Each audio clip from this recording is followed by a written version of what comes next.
I was just going to ask, you were talking about people's perspective of God from two different religions. How do you explain someone's perspective, or at least help to explain someone's perspective who converted out of Christianity into knowing that now you know Christianity is God, and now you're talking about another religion? What's your question? Like, how do you explain the perception of their God of a different religion if they converted out of Christianity?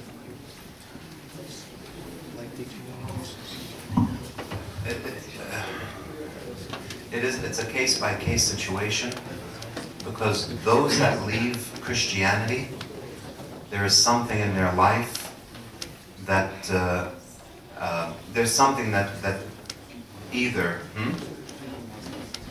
not necessarily, either they were traumatized by something, or they were unaware about their own faith, so they became vulnerable to somebody else. But it's usually one of those two. And then you have the things of like somebody going to another faith because of a relationship, because of, but usually it's either they didn't know enough or something traumatized them. And that's why they would leave the religion. But I just want to know, having Christian's perspective of God, so you know this God, or maybe not know them, but like at least have some sort of an idea of the Christian's God, and bring it to different religion. How can you take that person's like that God and bring it to When you become someone to evangelize, you'll find that not a person who, any person that becomes an evangelist goes to anywhere in the world, to any religion, and evangelizes. You'll find that within evangelism, there are those who focus on the Muslims, the Hindus, the Jehovah's Witnesses, the Mormons, and it becomes a specialty because they have to understand their religion completely, their mindset, in order to help to bridge them over to Christianity. So there is no I want to preach Christianity to everyone. That's not logical or possible. Everybody focuses, and God directs you to a church that you're committed to, or a mentality that you're committed to. God, initiates this in your heart.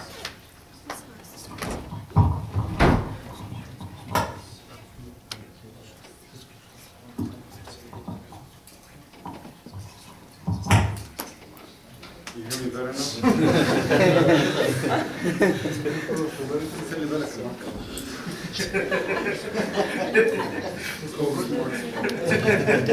You notice when he pulled the plug out of the TV and said no talking? Okay. Anyway, there's what it seems to be a straightforward question, but in its essence, I think it's much bigger a question, and it's loaded from different perspectives. Does doing a drug mean you do not love God? If the drug does not become my master, how can it hurt me? I don't think we'll answer the specific question about the drugs, but I think the question itself, we take it on a bigger scale, it's a society problem. We did this before, and those of you who, on one Sunday, and maybe we'll do it again. What color is my armor? Black. If I tell you, believe me, and trust me, it's not black, it's white. Again, what color is my armor? Black. No, it's white, trust me. In its essence, it's white, but where you see it really is black. It is white. What color is my armor? Black. It's white. Believe me. Trust me, it's white. What color is my armor? White. Gray. Good. What color is Estonia? White. Black. Black. Thank you. So in 30 seconds, I made you believe what's black is white and white is black. Just because I told you to believe me. And again, who asked a question about priests or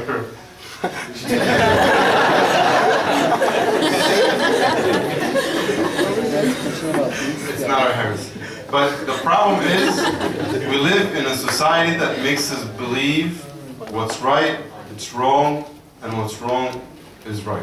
What's immoral, it's right and accepted. What's immoral, or what's moral, it's not accepted. And it has a deep impact.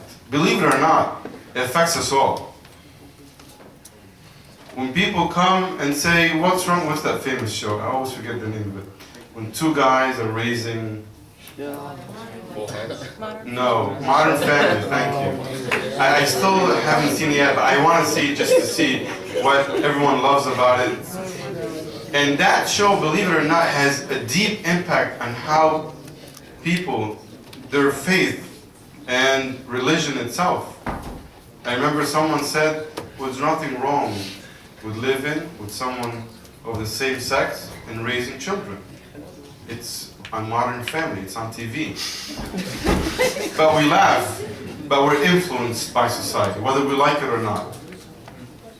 The way we talk, the way we behave, the way we act, the way we carry ourselves, the way we do everything. Drugs being one of them. Look at some of the states now. In New Jersey, if you have a prescription, you could smoke pot. As long as you have a prescription. That's easy. I knew doctors, all they did is write prescription for junkies. And that's all they did. Huh? Yeah. The pharmacist. Wait, why? I didn't fill those prescriptions. But society tries to make us think that just because it's legal in a state, I think the state of Washington, is it? Colorado, it's legal, and somewhere else, California, they sell it in the store. It's for pain. And the lines are 5 blocks down because everybody's in pain, as if there's no pain meds in the market except marijuana. I think the answer to everything's legal.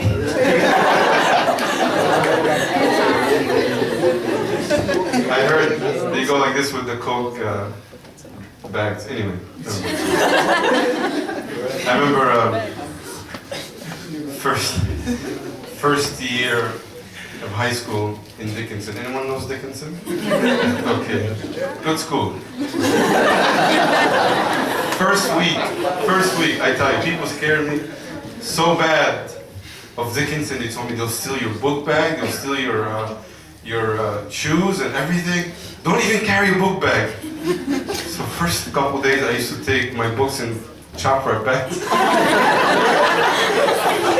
I realized it's okay to carry a bag, even if I get beat up for it. It's okay. First week, the guy's walking. Yo, $5 for a pop. Excuse me. $5 in the hallways. $5. Maybe I seem like a tourist. But it's a big problem. And like Abuna talked about discernment, I need to be able to discern what's truly right and what's wrong.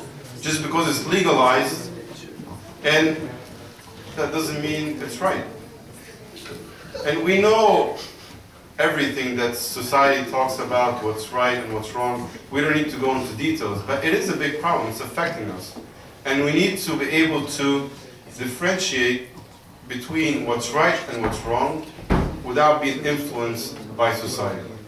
Because we are so easily influenced, because we're in and out every day, everything that's surrounding us, every TV show, every radio station, every conversation. Somehow, what's right is being corrected to be wrong, and what's wrong is being corrected to be wrong. Wrongly so, of course. So, to go back to the question, drug means you don't love God. In essence, yes, because God gave me something to take care of, and I didn't.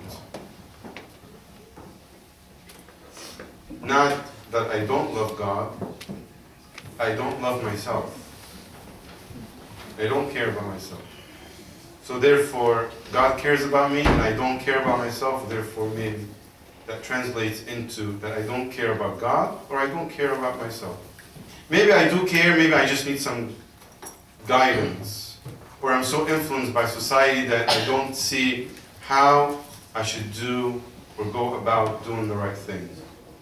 It will not, maybe it will not become your master, so why need to do it? What's the point? If you want to love God, and I don't want it to be my master, so what's the point of doing it to begin with? Just because all your friends are doing it? Just because it's fun? I don't know what's so fun about it. Telling a Saidi joke, that's fun.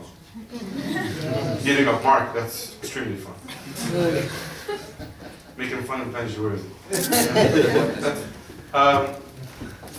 But there's no point. Plus, you look at it from socially, economically, and health-wise, it's all goes against and goes with the teaching of the Bible. Socially, at work, those of you who work or work in any corporation, they do, before you work, a drug test. Some of the people very smart, they know they're gonna get a drug test. You don't stop smoking or doing drugs a while before, and they get in. So the companies got a little bit wise. They said they do random drug tests. And you have to do it within 24 hours. And believe me, I knew people at work that through random blood work, the drug test, they get caught on the spot, they leave the company. So social is not accepted. If a huge company does not accept drugs, what makes you God will accept it? Or my family? Okay, I get married and I have kids, and my kids find out that I do drugs. Are you going to stand in front of God responsible that is because of you, your kids will do drugs? Out of the people that do drugs, do you think they'll allow their kids to do drugs? What do you think? Why? What makes it right for them and not right for their kids? Because we know for sure it's in essence, it's wrong. But we're trying to find an excuse to cover it.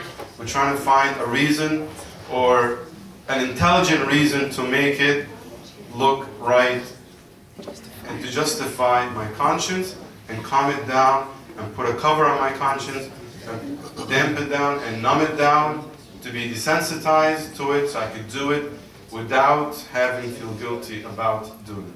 But drugs, it's wrong. No need to try it.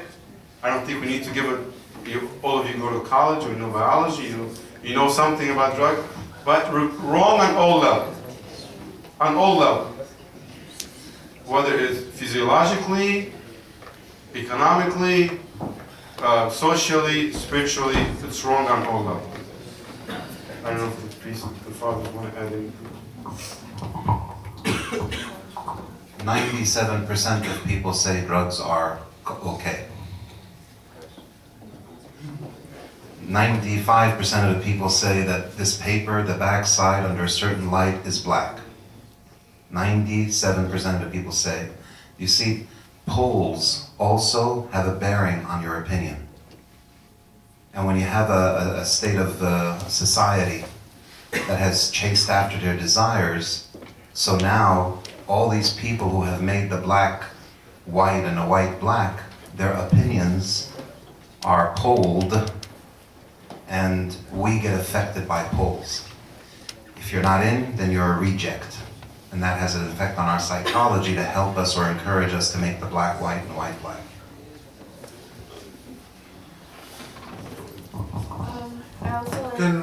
Sorry, I think we have to give priority to the written questions.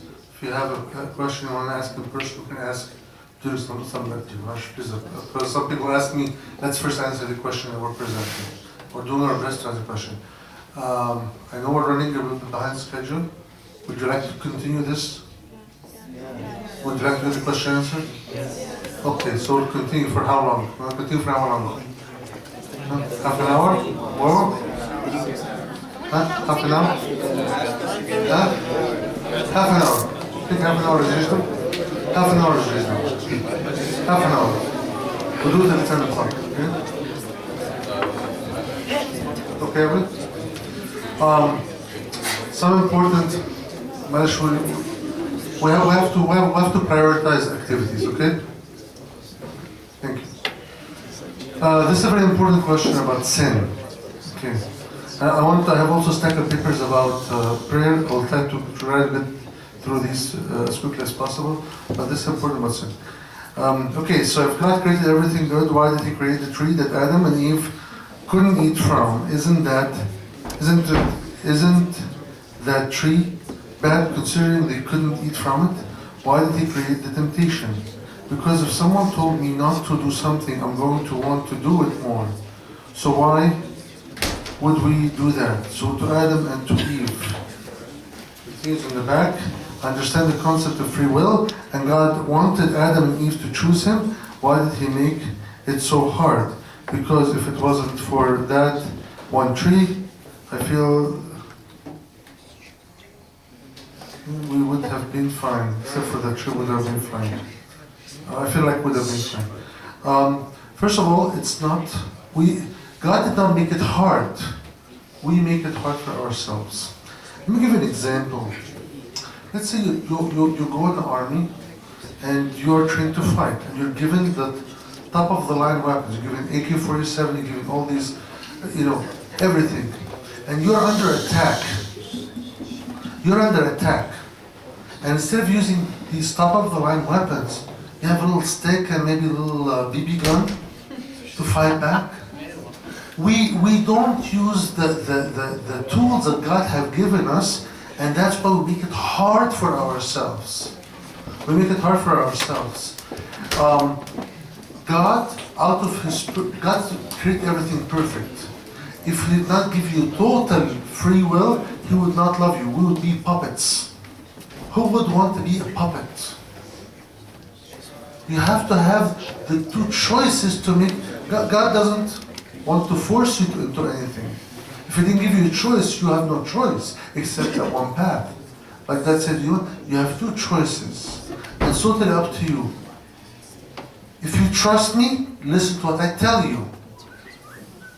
If you trust me, you listen to what I tell you. But the question is, there was some kind of breakdown of trust between Adam and Eve and God, and that's why they end up listening to a serpent who they don't know. Whereas God, they know. He is their creator. So I think it's important to realize that we make it hard for ourselves. We put ourselves in harm's way and say, why is it so hard? It's exactly like we're talking about how much Satan knows about you, how much can he read your thoughts and so forth. It's another question about that. But it's like you have this mad dog, mad beast, leashed to a pole. He has a circle. There's a circle in which he can run wild. But outside that circle, he cannot get you. Why do we... Yeah, curiosity killed the cat. I've been struggling with the same sin for many years. I try to stop, but whenever I feel weak, I fall. How can I stop this? Again, because we're fighting this war with very primitive tools. That's why we fall. We are weak. We have to really use all the tools that God has given you. We try to do the same, try to use the same approach, and it fails one time after second. You use a different approach. Go to the Father of Confession. Say, how can I change this? As Grace Bishop Yusuf once talked about sin being like a reaction between desire and temptation. Desire plus temptation surely will take you to sin. Okay. So to stop a reaction, what do you need to do? You suppress the reactants. So you suppress the opportunity, but you keep your desire unchecked. The moment an opportunity just jumps at you, the reaction is going to move forward.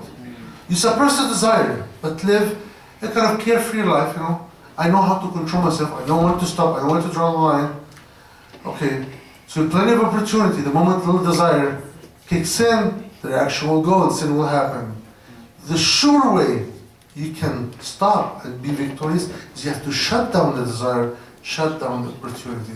So lest one of them present itself, it's not going to go forward. Yes, we're discussing this. There could be odds of both of them coming up at the same time, but you have just, becomes a second order. Instead of 1 in 10 chance, it becomes 1 in 100. Instead of 100 chance, it becomes 1 in 10,000. So you make it much harder for yourself to fall into sin. I'll just take a quick question about prayer. I'm scared to pray because I'm scared to let God in and to bring Him into my heart, only to disappoint Him. How to get over this fear? We should never be scared. If you look at God as a father, and this is the first thing we prayed, our Father who art in heaven. If you look at God as a father, you'll never be scared to let Him in. You'll never be, you will do your best. Because there is love. It's not a God-slave kind of relationship as other religions portrayed. It's a God-child relationship. We say, our Father who art in heaven. That means I am your child. And these are my brothers and sisters around me. So our concept of God, if you have a good and clear concept of God, and one of the stories in meditation time is like when you throw a rock in a pot of water, it's all like wavy, you don't see anything, but when you let things clear, you'll be able to see clearly through it. We need to see God clearly. We have so many ripples in our life. We can't see God clearly. We can't see God clearly, then we get too scared of letting God in. But if you know how much God loves you, He shed His blood for you, He's willing to do the unthinkable for you, you would not be scared, and you would not want to disappoint Him. Why would I want to disappoint God? Why keep this as an option? I should really struggle hard not to disappoint God. Saint Ephraim the Syrian says not to pray aloud in caution that the devil will hear your words and will seek you. So why do we sing praises aloud and pray aloud in liturgies? We had this discussion in one of the workshop groups. Satan is a spirit. A spirit have a little bit more advanced knowledge. Okay? I mean, when you look at one another, you can judge what you see, what you hear, and so forth. They have a little more insight, they have a little more power to know, but they're not unlimited because they're not God. The only one unlimited knowledge is God. So they may know a little bit more up to certain limits. If Satan would cannot know what's on your mind, if your thoughts were totally closed off to Satan, yes, we would make all our prayers inaudibly, our liturgies would be inaudible, and our prayers would be inaudible. But that's not the experience of the church. For 2,000 years, we've been praising God, and David talks about he praises God with all these instruments, with his voice, with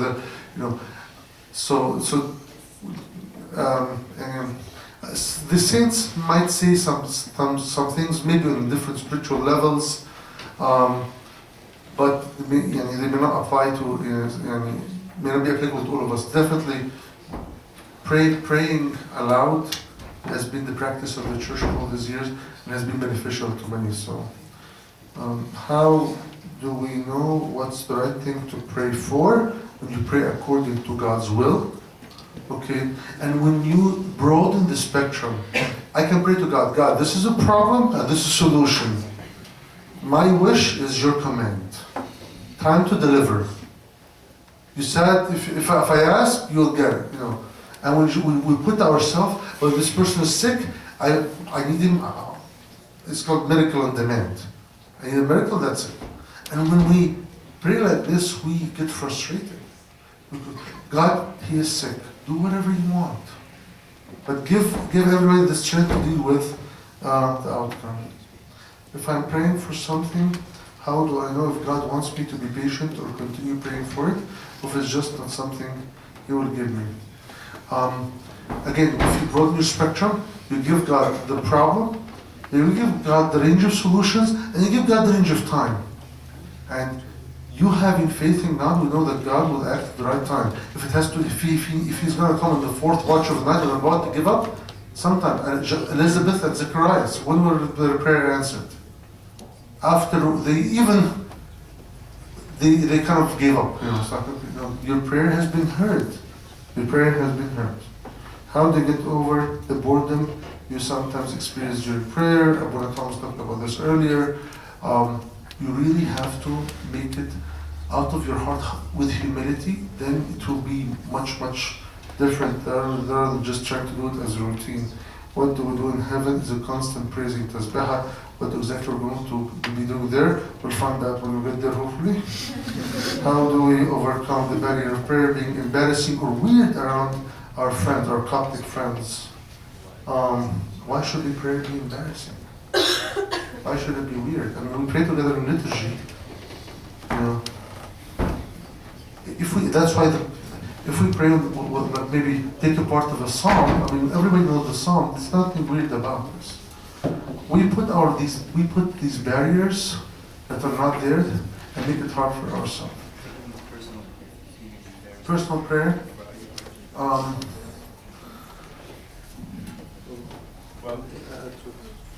okay. There's another.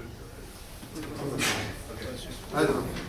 There's one question that says, why is it necessary to wear our religion on our sleeves when many of the great saints prayed mostly in isolation and had a soul relationship with God? Why is it necessary to wear a religion on our sleeves when the great saints prayed in isolation and had a private relationship with God? If you remember Matthew chapter 6 that we read in the first couple weeks of Lent, right? When you go to do something good, don't blow a trumpet to impress people, right? And then when you go to do something good, don't let your left hand know what your hand is doing, right? So I'm not supposed to do good for the purpose of impressing others, to show others how good I am, and I'm not supposed to do good, wearing religion on my sleeves, to prove to myself how holy I am. But what is the real motivation for what I do, whether it's fasting or praying or giving or whatever? It's love. 1 Corinthians 12 about the spiritual gifts, 1 Corinthians 13, if any of these spiritual gifts are used in vanity, it's vanity, the only purpose to be used for is love. So our sole motivation for everything that we do is love. Love of God. Everything that we do good for others is love of a neighbor. The love of God in which we have love of a neighbor. General rule of thumb: do good and don't reveal it. General rule of thumb: hide your candle. Try not to reveal things. Okay? But doesn't God say, let your light so shine before men? Let Him be the one to reveal the light. You know what I'm saying? But if you are just a loving person, like a true Christian, God will reveal it to people at the right time. Makes sense? And I think it's the same thing. If you are, like say for example, we're concluding a meeting like this, and Abuna says to you, concluding prayer. That is someone calling on you to pray. You should pray and you should pray wholeheartedly, and you shouldn't be embarrassed or shy. Even if you look at, our Sunday school kids, the typical, help the poor, help the sick, help the people in the hospital who didn't come. You guys are cool. It's like, but to be to the point where we actually open up and pour out our heart in prayer. If you're called to do it, just do it in yeah.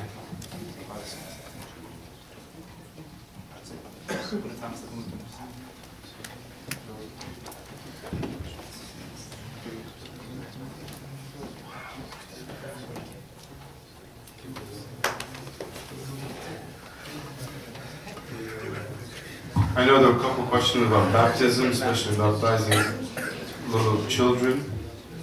I want to touch upon this, and it's clear in the Bible, unless you're baptized with water and spirit, you're not in the kingdom of heaven. So that's why we baptize children, because God forbid something happens. We go according to the teaching of the Bible. Some people say, well, you don't understand. But there's a lot of things that we do that we understand later, and based on the faith of their parents. And that's why the parents will accept the faith in baptism and reject Satan on their behalf? Do kids understand what they eat and how many times they need to eat? No, they don't understand. We do it for them. We take them to school. We do a lot of things for them because they don't understand, but eventually they will. But it's clear in the Bible. I don't think we need to go into that any further. Yes. Like, I know we shouldn't really worry about like we should worry about ourselves, but then again, like, let's say there's a miscarriage and we believe the soul, like even a zygote is living, like, and has a soul. So won't that be unfair that the zygote goes to hell just because? You know what, there's someone, yeah. One of the saints of the church, or the fathers of the church, said, we know a lot about God's love, but we know very little about God's justice. We leave that up to God. We know at least part of the truth, which is baptized, heaven. If we don't, or otherwise, or if you're a decent person but you're not Christian, not baptized, where they go, is it heaven? No, according to the Bible. Where they go, maybe we don't know. Maybe someone knows, but we'll leave that, like Abuna said, God will be the perfect judge for that, based on so many things. So baptism, yes, for kids, and baptism is necessity, even if they don't understand. I think Abuna wants to keep it for the questions, don't we take? This one is actually youth asking. No, it's only here. Ask a few questions.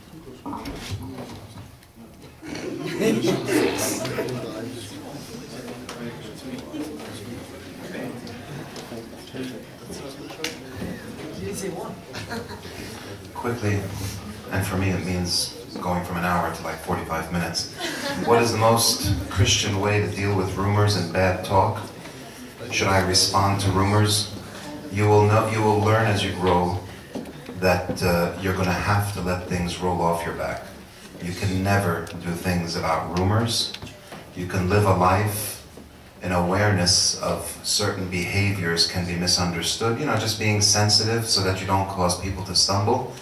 But bottom line, you're going to have to be resilient. But first, remember that society, the way we behave, God uses that as a tool. If there are rumors about you, then check yourself. And if there's something that you did rumors will either take you from doing something bad to stopping it, or perfecting your way, being wiser in how you do things. But social behavior, people condemning you or rumors or things like that, if you look at it in one way, it could actually better you.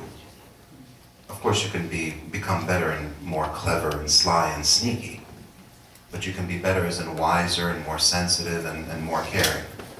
So use rumors to your advantage, but bottom line, what you're going to end up doing is when you hear a rumor, or about other people as well, you take the benefit, and then you're relieved in the fact that God is your judge.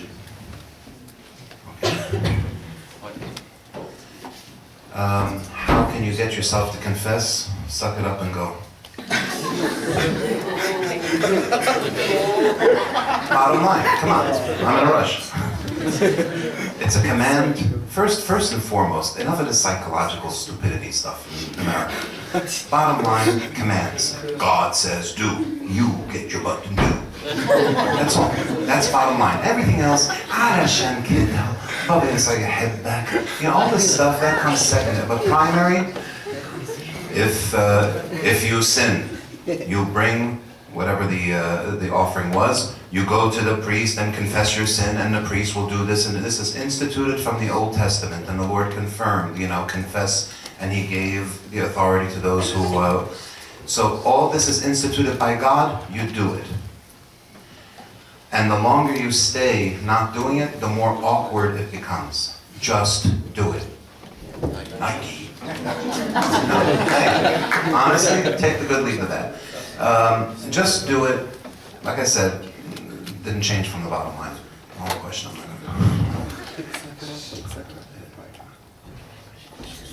What's it?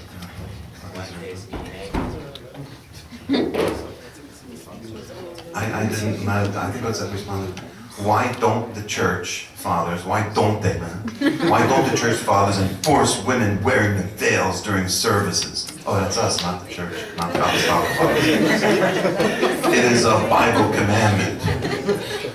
That is being openly disobeyed.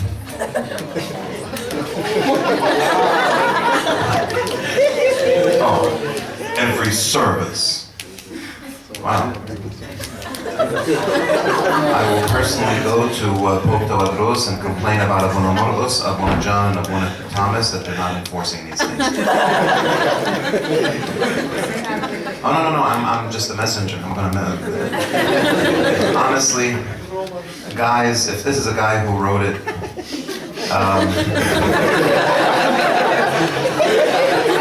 actually, I doubt it. You know why? Yo, why are you covering that up? No.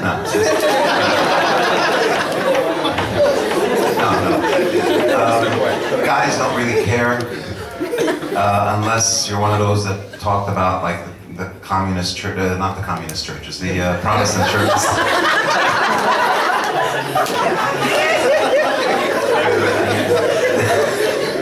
You're advocating. It's probably a girl who's upset that other girls aren't doing it. Maybe. I'm just making assumptions. But the sad thing, it's lack of education. Just so we're talking to the girls. Understand why the law is the way it is. First of all, block out the stereotypes. Oh, it's Islamic, you're wearing a hijab, you know, St. Paul was a feminist, and that's why he didn't get married, because they couldn't marry men, and they didn't want to marry women. What? All this silly stuff. It is a commandment, and it is a beautiful one. If you understood, guys aren't really interested, but if you understood, and I think the fathers actually, we have a very advantageous position where as priests, we actually follow laws for both genders, the male and the female. As priests, we represent God, and he expressed himself in the masculine. Standing before God, we represent the female, who is the bride of Christ, the church. And when you look into this, it's so beautiful. Like for instance, in feast days like Christmas, when the priest went up to read the Bible, for the gospel, for the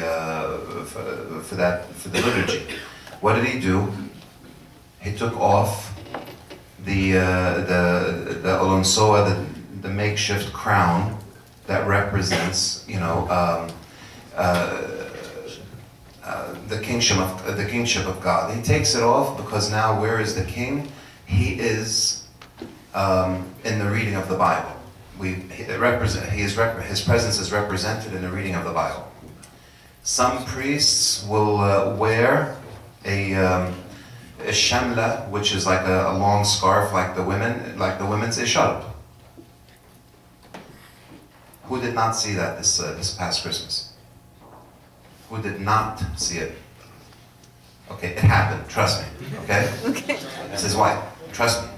No, it does happen. Oh, If it didn't, then let me know which church, because since I'm going to Pope Tawadros,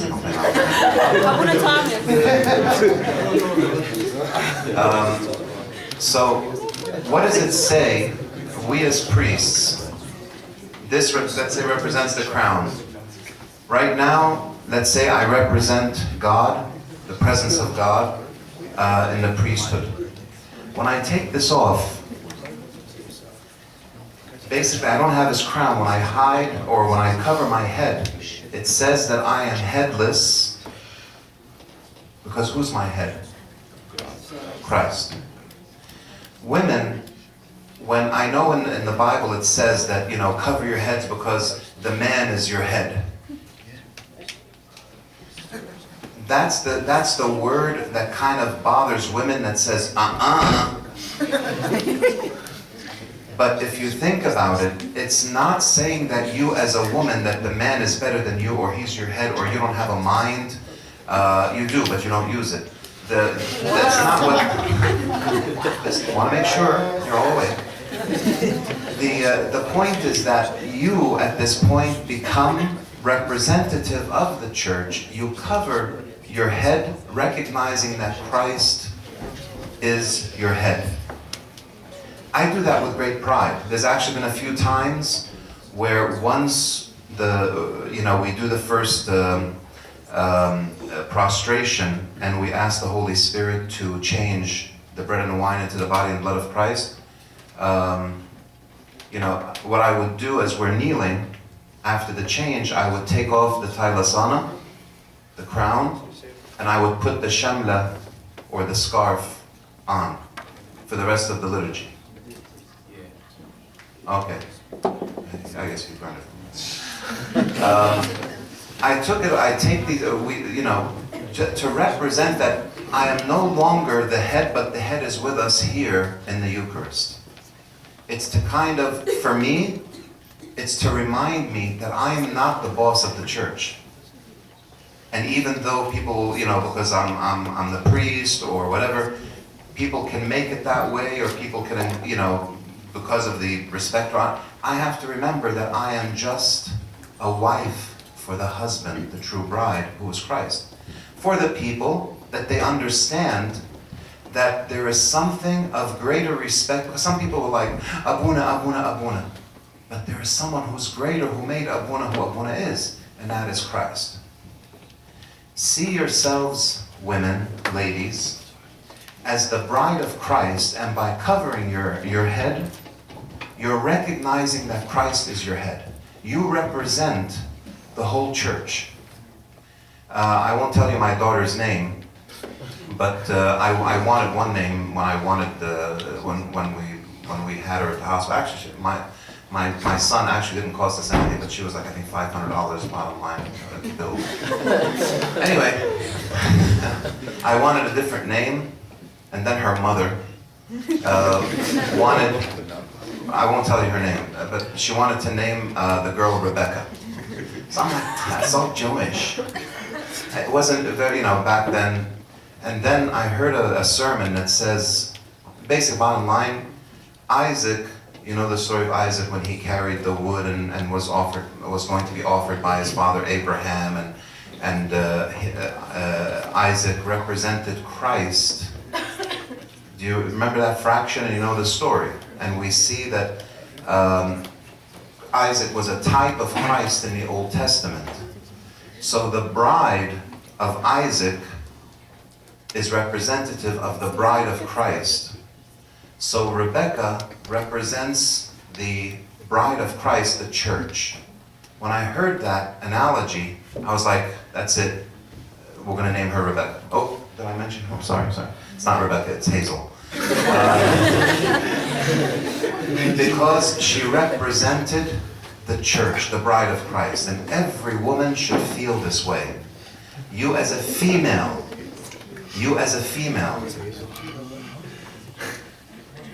should I be so intimate?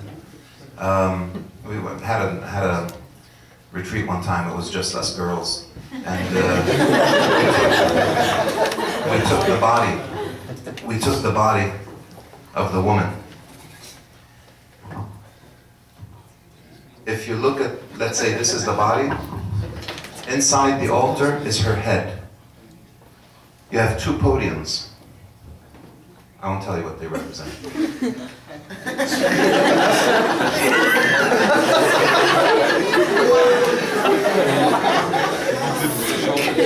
I won't say what it is, but they'll understand.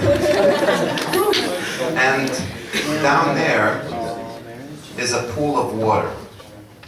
So, the head, the nourishment, food, and the womb, when the water breaks and the baby comes out.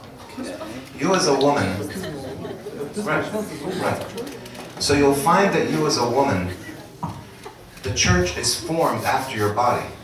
We're mature adults, we can talk about this. The breasts that fed, that feed, that nourish the congregation, the children, the baby that is born in baptism, the head that is Christ. So, when you don't cover your head, then you're basically saying, the altar is me. That throne is my head.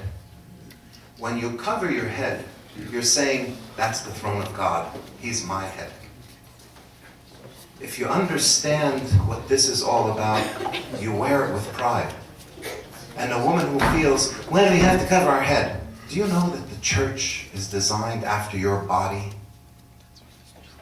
And the honor and the love. And every time we glorify Saint Mary, we don't just glorify Mary bint Joachim and Anna. We glorify her as the female, the woman, not just the person. Every service, I hate to say this, but when I look at the congregation and I see so many women without head covering, it's a declaration of the kind of like lack of understanding that's in the church. I feel very comfortable when I put the shamla, the scarf, instead of, I say scarf just so you can understand. Actually, one of those times we were at a retreat and I didn't have the vestments with me, but I came to help with communion, so I took one of the ladies' scarves and put it on. And then, I'm like, you're retarded, why? What is that? Just because we put a cross on it and it's long doesn't make it different than the purpose of it, which, of course, it came out because monks and they were traveling and whatever, and it's kind of bulky. But to understand what that's about, or the meaning behind that, every time I put that on, it makes me feel comfortable that this whole responsibility of whatever church I'm responsible for, it's in God's hands. He's ultimately responsible. I feel protected under Him. I feel safe under Him. I feel confident under Him. And this is me as a male, as a priest, of taking on that understanding as, you know, the representative of the church before God. I become the bride of Christ. So, women, I hope you spread the word.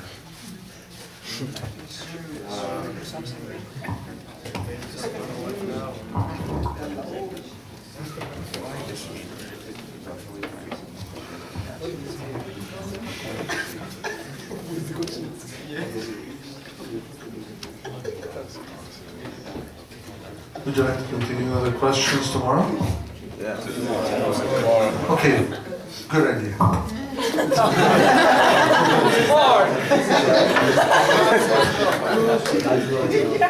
we're going to continue questions tomorrow, that means we have to be up on time tomorrow. I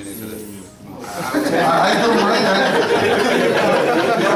We can continue now till 3 in the morning. I don't mind.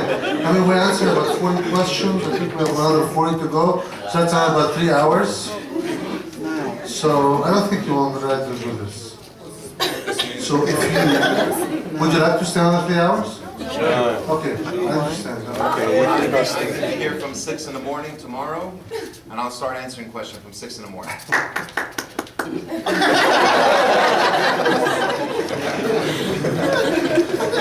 So, what time? What is the schedule tomorrow? So somebody just 9:30 to 10 breakfast. Up to you. Do they want to eat or not? Okay. 10 to 10:40 morning prayer. To 10 o'clock. Today we start. What time we start the prayer? 11ish. I think that's unacceptable. Yeah, it's the last night. Do whatever you want. Sleep whenever you want. You know, with reasonable. But you have to be up on time.